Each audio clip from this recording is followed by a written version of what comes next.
Me oleme Jõgevamaal Mari-Marta maasikatalus ja sel nädalal said siin valmis esimesed maasikad ja no vaadake vaid, millised suured ja ilusad punased marjad. Perenaine teadis rääkida, et tõenäoliselt on see sellepärast, et veel läinud aastal kasvasid siin samas tomatid ja järelikult neile see pinnas sobiv. Meil ei ole ju varem kogemust olnud, meil on see eksperiment ju. Et varasemalt ei ole kasvoones kasvatanud? Ei, absoluutselt mitte. Meil lihtsalt jäi taimi üle eelmisel kevadel ja istutasime kõik siia tomatite vahele. See on tegelikult tomatimaja meil. Ootame, kuni maasikas küpseks saab ja siis istutame tomati.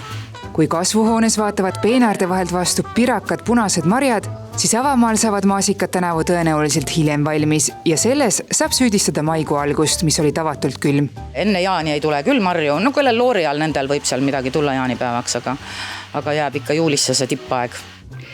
Osa tänasest saagist on minu süles ja kauaoodatud kohustuslik hetk on lõpuks käes.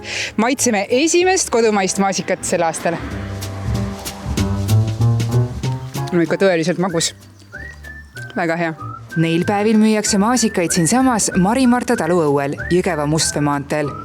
Meil on 2 sorti, ühtesid me oleme juba korjanud, need on juba natuke väiksemad, need on 15 eurot ja need suuremad verdid on 20 eurot, aga need on ilusad, suured.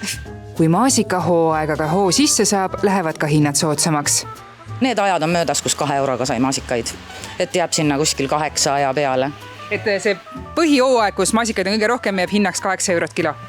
Lauamari. Moosimarja võib saada seal võib-olla 5-6-ga, aga põhimõtteliselt ikkagi see viisakas mari, ma arvan, et alla 8 ei ole. Nii peavadki kodumaised marjad konkureerima Poola ja Kreeka maasikatega, mille kilohind on märgatavalt soodsam. Mari-Marta perenaine tunnistab, et tegemist on äärmiselt ebavõrdse olukorraga. Kliima on enam-vähem sarnane näiteks Poolaga, aga mingid lubatud taimekaitsevahendid ja sellised asjad on nii erinev. Meil lihtsalt pole lubatud kasutada. Ja mida see teie jaoks tähendab? No tähendabki seda, et me kaotame saagis ja tekib, kui me kasutame siin ühtesid asju kogu aeg, siis tekib resistentsus ja siis me peame ikkagi Poola maasikaga võrdselt ju turul olema. Maaeluminister Henrik Johannes Terrase sõnul pingutatakse praegu väga selle nimel, et ebavõrdne olukord Eesti maasikakasvatajate jaoks lõppeks. Meie eesmärk on see, et kui taimekaitsevahendid on meie regioonis mõnes teises riigis vastu võetud, siis automaatselt see vahend oleks lubatud ka Eestis. Et ma arvan, et see on üks suur edusamm, mida me saame teha maasikakasvatajate tööle kaasa aitamiseks.